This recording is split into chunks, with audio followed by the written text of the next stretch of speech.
안녕하세요. 우리 지역 예술가의 삶과 그 작업 세계를 기록하는 아트커머스 진행자 오시아입니다. 오늘 저희가 모신 분은요, 전통 위에서 호흡하며 현대적인 감각을 펼쳐내고 또 예술이라는 잔잔한 파도를 일으키는 청년 무용가입니다. 네, 아트 운다 프로젝트의 김서영 대표님을 모셨습니다. 대표님 안녕하세요. 안녕하세요. 안녕하세요. 저는 한국무용을 기반으로 이제 문화예술 교육과 그 다음에 창작 작업을 하고 있는 아트운다 댄스 프로젝트 김서영 대표입니다. 네, 반갑습니다. 오늘 대표님 이 자리를 위해서 준비해온 이야기가 많다고 들었어요. 네네네. 과연 어떤 이야기일지 참 궁금한데요. 천천히 하나씩 풀어가 보도록 하죠. 네. 무용은 언제 처음 접하시게 된 건가요? 무용은 제가 4살 때 처음으로 시작을 했던 것 같아요. 그래요? 네. 4살이라면 미운 4살. 네, 정말 엄청 아기 때인데. 어렸을 때. 네, 맞아요. 그래서 아직도 사실 기억이 다 생생하게 있어요. 똑똑한 어린아이였네요.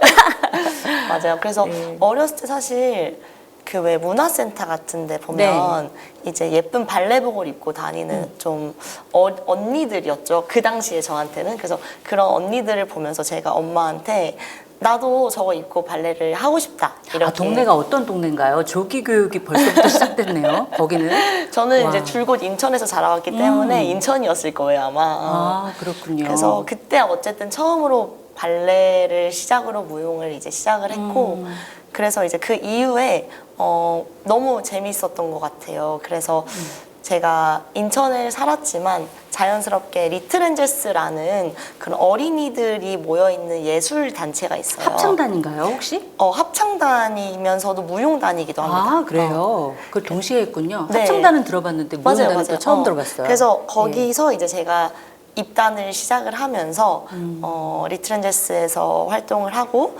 그리고 그 이후에 선화예술중학교, 그다음 선화예술고등학교, 그리고 이제 이화여자대학교까지 무용 쪽으로 어쩌다 보니까 쭉 이렇게 제 진로를 결정을 해서 지금의 이제 삶까지 이렇게 살고 있는 상태가 그러셨군요. 됐습니다. 네. 미운 4살이잖아요. 그렇죠. 네, 그 4살 꼬맹이가 사실 엄마한테 뭐 이것저것 사달라고 떼를 쓸 나이인데 그때 벌써 어떻게 보면 직업적으로 연결될 수 있는 그 무용을 눈독을 들였다는 게 참 대단하네요. 그때는 뭐 춤보다는 뛰어논다라는 그런 표현이 더 걸맞는 것 같은데. 그렇죠. 예, 어떻게 이렇게 또 관객의 마음을 감동시키는 큰 무용가로 성장하셨는지 참 신기하네요.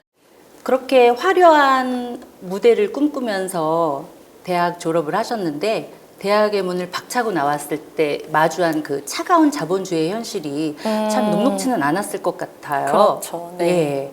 뭐 기획안을 짠다든가 화려한 무대 뒤에서 예산안을 또 짠다든가 또 수업도 진행하고 계셨잖아요. 네네네. 예. 그렇게 마주한 현실이 좀 어떻던가요?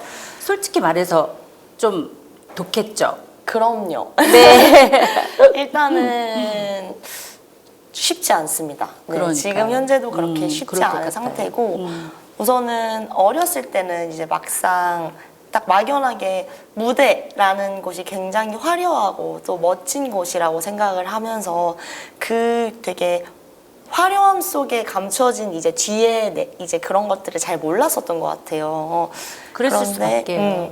그쵸. 왜냐면 어릴 네. 때는 또 끝만 보고 달려오셨을 그렇죠. 테니까. 네. 네. 그 화려함만 보고 이제 시작을 했지만 제가 이제 이쪽을 5살, 4살 때부터 시작을 해서 지금 거의 20년 정도 동안 진행을 이렇게 살아오는 나이가 가늠이 되는데요. 이제 아직도- 20대 중반에서 후반 넘어갈 나이입니다. 아직도 20대 청년. 네, 그랬을 때 어쨌든 제가 그래도 남들이 얘기했을 때 너는 엘리트 코스를 걸어온 게 아니냐라고 생각을 많이 해주세요. 다들 뭐 그래도 이화여자대학교 나와서 예중예고 진학을 한 거면 뭔가 잘 모르시는 분들은 성공을 할 수 있는 그렇죠. 코스를 걸어왔다라고 탄탄대로를 걸어왔다. 그렇죠. 근데 어쨌든 대학을 가면 저는 끝나는 줄 알았어요. 그렇죠. 다들 얘기를 하듯이 네, 그래서 맞아요. 대학을 가면 나는 이제 성공을 했다. 인 줄 알았는데 현실은 절대 그렇지가 않더라고요. 참 현타가 왔죠. 그렇죠. 왜냐면 모든 걸 이제 다 내가 해야 되는 거다 보니 그래서 어쨌든 저는 이런 문화예술 분야를 제가 대학을 전공을 하면서 이 무대를 올리기까지 얼마나 많은 사람들의 노력과 시간, 그리고 이런 사람들의 진짜 하나하나가 저 혼자 할 수 있는 게 없더라고요. 뭐 연습 시간을 잡고 그다음에 그렇습니다. 기획안을 쓰고 예산안을 작성하고 이런 감독님들 하나하나랑 컨택을 하면서 하는 게 너무 쉽지 않았기 때문에 제가 조금 더 내가 단순히 무용만 잘해서 되는 게 아니구나라는 걸 느끼고 있고, 근데 어쨌든 그래도 이런 힘든 상황이지만 제가 좋아하는 일이니까 사실은 이렇게 열심히 살아갈 수 있는 것 같아요. 다행히. 그 현실을 직접 개척하기 위해서 독립적인 예술 단체 아트 온다를 만드셨다는 거잖아요. 네네. 근데 이름이 굉장히 인상적이에요. 그쵸, 독특하죠. 예, 내 아트를 보고 울지 않으면 관객 밖으로 안 내보내 뭐 이런 의미 아닌가요? 다들 어때요? 지금 이제 말씀해주신 것처럼 운다? 왜 울어? 이렇게 그렇죠. 말씀을 하시는데 저는 네. 사실은 그 운다라는 이제 단어가 되게 기억에 남잖아요. 네, 그래서 다들 라임이 좋아요. 막 멋있는 네. 어떠한 영어 이름을 사용을 하기보다는 기억에 남는 게 가장 중요하다라고 생각을 했어요. 근데 또 의미가 없으면 안 되잖아요. 네, 어떤 그래서 의미인가요? 자, 이 의미는 이제 라틴어로 파도라는 뜻을 가지고 있어요. 그래서 소위 말해서 이제 우리의 예술을 사람들이 조금 더 자연스럽게 파도처럼 멀리 전파를 해서 사람들에게 좀 더 전달을 하고 싶다라는 의미에서 그런 이제 깊은 뜻이? 그죠? 예술의 아. 파도라는 뜻을 조금 내재를 하고 있고, 너무 감사하게도 이런 제가 단체를 만들 때 저랑 같이 이렇게 어렸을 때부터 리틀앤데스 시절부터 활동을 해오는 뭐 후배들이나 이런 뜻이 맞는 친구들끼리 만나서 우리가 작지만 그래도 우리의 목소리를 낼 수 있는 단체를 하나 만들어서 우리의 예술 활동을 한번 해보자. 이렇게 의미가 좀 맞았던 것 같아요. 그래서 지금 너무 감사하게도 그런 친구들이랑 같이 공연 활동부터 시작을 해서 뭐 교육 프로그램, 네. 이런 안무 이런 거를 계속 잘 활동을 하고 있습니다. 대표님은 우리 지역에서 나고 또 활동을 해오셨잖아요. 맞아요. 우리 지역, 이 인천에 대한 그렇죠. 애착이 참 강하신데 아마 인천 앞바다를 보고 자라서 그런지 파도라는 그 단어가 바로 연상이 되셨나 봐요. 어떻게 라틴 말도 잘 하세요? 전혀 못하고요. 그래요? 단어 정도는 많이 알고 계신 것 같아요. 그랬으면 좋겠는데 아쉽게도 그러지 못하고, 단지 조금 더 사람들에게 친근감 있는 이제 단어로 단체를 만들고 싶었던 것 같아요. 그래서 파도를 기억을 못 해주셔도 어쨌든 운다라는 단어를 맞아요. 기억을 해주시니까 저희를 조금 더 운다 팀 이렇게 말씀을 해주시는 것 같아요 지금. 바로 이렇게 뇌리에 딱 그쵸, 정립이 그쵸. 되는 것 같아요. 그러니까 우리 한국어로 말하면 이제 crying인데, 그렇죠. 네, 사실상 그게 파도처럼 이렇게 넘실넘실 되면서 작은 파도도 만들고 또 큰 파도도 그렇죠. 만들 수 있는, 맞아요. 그게 아마 감격 또는 감동 이런 의미하고도 직결되는 것 같은데 맞나요? 너무 맞죠. 너무 네. 맞는데 이제 사실은 뭐 그래도 이제 파도라는 게 사실 우리에게 되게 익숙하면서도 또 어떻게 보면 조금 멀리 있는 또 존재이기도 하잖아요. 저도 네, 그런 두려운 생각을 한번 존재이기도 해봤어요. 하고. 네. 그래서 사람들한테 어떻게 보면은 예술이 조금 파도처럼 되게 우리에게 가까이 오지만 또 한편으로는 어려운 존재, 맞아요. 이렇게 느껴질 네. 수도 있겠다라고 해서 또 저는 그것도 마음에 들더라고요. 단순히 그냥 파도 이런 느낌보다는 우리만 아는 의미일지라도 글쎄, 이런 표현이 맞을지는 모르겠지만 동음이의어라고 하잖아요. 뜻을 여러 개 가지고 있으니까 참 맞아요. 너무 좋은 것 같아요. 아주 적합하게 잘 만드셨다는 생각이 들어요.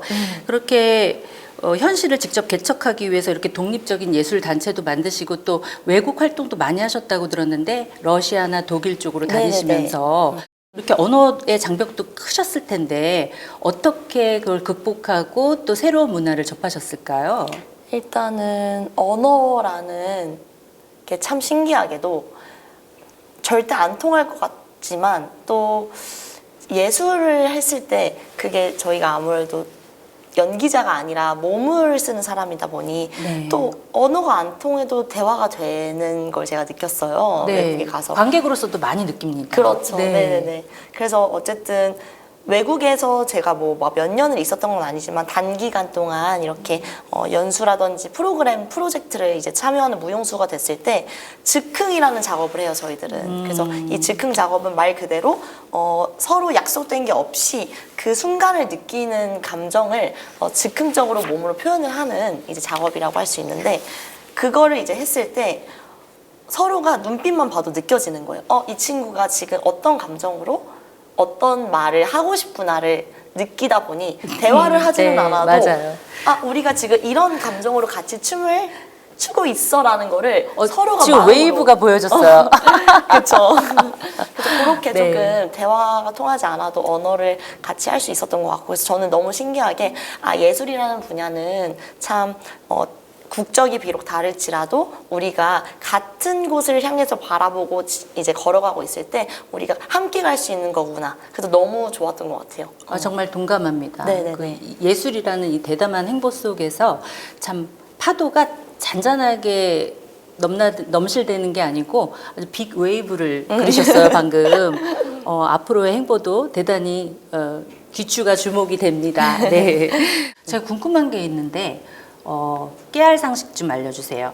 이게 제가 생각하고 있는 게 맞는 건지 모르겠는데, 발레는 하늘을 추구하는 무용이고 전통 고전 무용, 옛날에는 고전 무용이지만 지금은 한국 무용으로 바뀌었다고 들었어요. 네네네. 바닥을 이 땅을 추구하는 무용이라고 이렇게 들었거든요. 맞나요? 아닌가요? 현대 무용이 그런 건가? 할 수는 없고, 네. 사실은 그거는 뭐 정답은 없는 것 같아요. 근데 네. 이제 아무래도 동작적인 측면에서 맞아요. 예, 발레는 그렇게 계속 점프를 하고 다리를 들고 네, 네. 위에를 보는 느낌이 있다면, 한국 무용은 호흡을 계속 내쉬고 뭔가 누르고 이런 느낌이 좀 맞아요. 있어서 어떤 분들은 그렇게 보시는 것도 네. 저는 충분히 너무 좋은 시각이라고 생각을 하는데, 근데 그 중간에 현대 무용이 있다라면 지금 현재 또 현대 무용하고 그 전통 무용하고 그 결합을 시켜서 뭔가 퍼포먼스를 계속 해오고 계셨었잖아요. 네네네. 예, 그래서 전통과 현대를 연결하는 어떤 본인만의 노하우가 있을 것 같기도 하거든요. 우선은 많은 분들이 정체성을 좀 궁금해하시는 것 같아요. 맞아요. 왜냐하면 너는 한국 무용을 전공했으면 그런 뭐 살풀이라든지 부채춤 이런 거를 추는 친구냐? 근데 또 어쩔 때는 현대적인 움직임을 하고 또 발레를 또 하기도 하다 보니 도대체 너는 뭐냐? 이렇게 말씀을 해주시는 분들이 종종 계신데, 우선 저는 이렇게 생각해요. 요즘 이제 이런 21세기에는 한국 무용, 뭐 현대 무용 이렇게 좀 경계를 나누는 시대가 아니라는 생각이 들어요. 왜냐하면은 한국 무용도 어쨌든 우리의 것을 한국적으로 표현을 해내는 거고, 현대 무용도 조금 더 서양적일 수는 있지만 결국 그들도 본인의 것을 표현을 몸으로 하는 거다 보니 이게 장르를 나누기보다는 한국적인 것을 현대적으로 표현하기도 하고 현대적인 것을 한국적인 걸 기미해서 표현을 하기도 하고 해서, 저는 나누기보다는 같이 공존하면서 가야 되는 존재라고 생각을 하기 때문에 네, 저는 그래서 그런 이제 저만의 조금 생각을 가지고 같이 활동을 하고 있는 것 같아요, 지금은. 그런 균형 잡힌 시각이 있었기 때문에 이렇게 좋은 작품들이 많이 나온 것 같습니다. 대표님의 안무작 중에서 고개 넘어서라는 작품을 빼놓을 수가 없는데요. 네. 그 무용가로서 이렇게 첫 발을 내딛는 시기에 그 첫 안무작으로 이 대한민국의 역사를 담아내는 그런 퍼포먼스를 하셨어요. 그 관객들이 이것만은 좀 알아줬으면 좋겠다는 메시지가 분명히 있었을 텐데 뭔가요?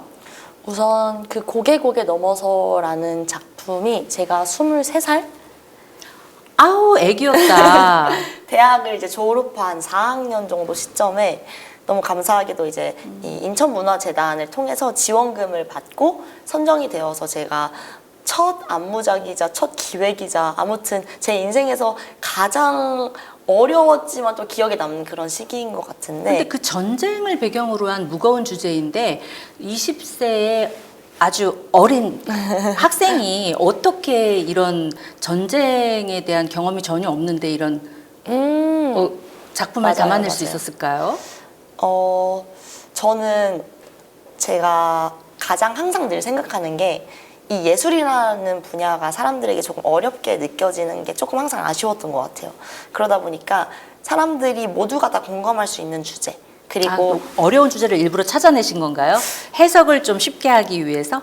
그렇죠. 그러고 아. 이제 또 전쟁이라는 게 무겁지만 사실은 또 대한민국 사람이라면 모두가 다 가지고 있는 이제 아픔이자 아픔이죠. 또 네. 공감대일 수 있잖아요. 그래서 모두가 다 공감할 수 있는 내용이라고 생각을 해서 한편으로는 어렵지만 한편으로는 또 쉬울 수 있는 주제가 되지 않을까라는 생각을 해서 그 주제를 제가 이제 부제목이 있어요. 고개 넘어서라는 제목이 있고 그 바로 옆에 부제목으로 코리아 로드, 그러니까 말 그대로 아리랑 한국의 고개? 길. 그렇죠. 맞아요. 그래서 그렇게 생각을 해서 진행을 했는데 그 작품의 이제 내용이 한국의 길이잖아요. 그러니까 그동안 대한민국이 걸어온 길, 그리고 현재 걷고 있는 길, 그리고 앞으로 걸어가야 할 길, 이렇게 조금 대한민국이 성장해온 스토리를 조금 여기에 표현을 해보고 싶었던 것 같아요. 그래서 제 무용수, 네. 함께 했던 무용수 중에 한 무용수의 할머님이 직접 그 당시에 그 전쟁을 겪어오신 분이셨는데 그분의 인터뷰를 저희가 직접 땄어요. 왜냐면 저희는 겪지 않았기 때문에.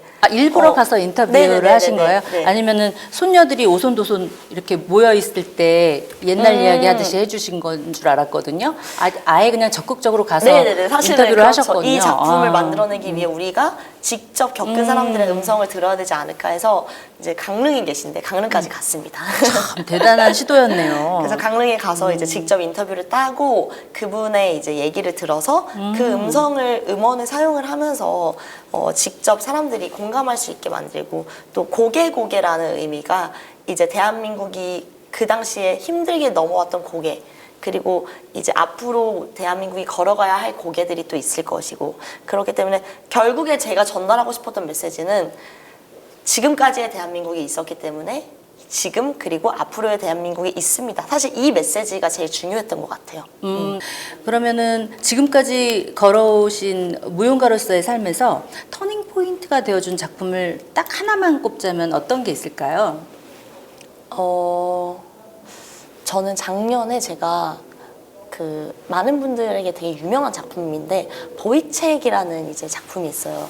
제가 너무 감사하게도 작년에 인천에 있는 지역 대표 예술 단체에서 무용수로 이제 단원 생활을 한 적이 있는데 그때 이제 장구보 감독님께서 안무를 하신 보이책의 그 말이라는 주인공 역할을 제가 맡아서 한 적이 있었어요. 그 유명한 장구보 그 거장 밑에서 그 인천에서 무용을 굉장히 하셨군요. 유명하신 분이세요. 그럼요. 네. 인천을 잘 일구어 오신 그러니까 인천 예술가들의 버팀목이자 맞아요, 든든한 맞아요. 지원자이시죠. 네네네. 네. 저 어려운 환경에서도 정말 무용, 현대 무용 하나만 맞아요, 그 뿌리를 맞아요. 네. 정확하게 내리신 분인데 그분하고 어떤 인연이 되신 거예요?